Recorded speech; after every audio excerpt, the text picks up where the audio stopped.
evening, everyone. I'm Nicole Menner. Welcome back to Fox 23 News. The Players' Championship tees off on Thursday, and one pairing in particular caught a few eyes. A trio of past Players' champs, Rickie Fowler, Phil Mickelson, and Tiger Woods, will be paired together for the first 2 rounds. Here was Tiger earlier today on competing against Mickelson.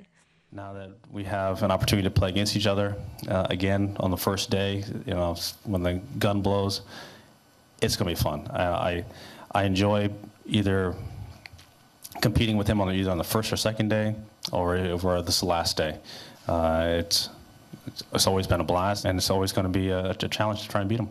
It was 12 years between wins here, and so as you all know, just looking at my record, I didn't play this place well.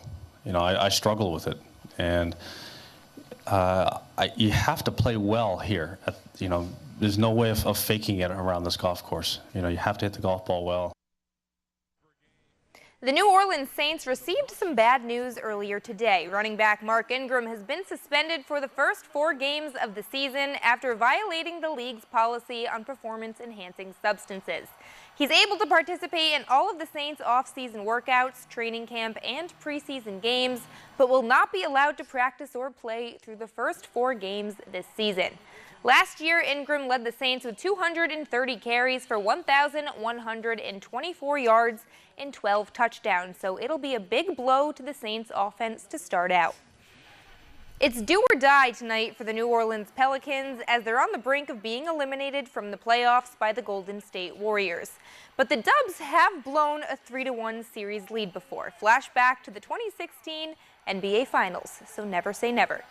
I think, like I told you guys right from the start, I think every game is its own entity. I really do. I don't know if you can go, well, we did this, and then the next game we'll be able to do it because, it hadn't worked out that way. You have to understand that your approach is going to be the same, but there's probably going to have to be adjustments right away. And they got off to a great start. I thought we adjusted, but we never really got into any kind of good rhythm, and partially they had a lot to do with that, and some of it was our own self-inflicted stuff. We just approaching it as one game, just win one game at a time, and this is a game that we have to win, or our season is over, so we know what's on the line, and we're going to leave it all on the floor tonight. While we wait for the West to be figured out, here's a quick look at the playoff picture in the East.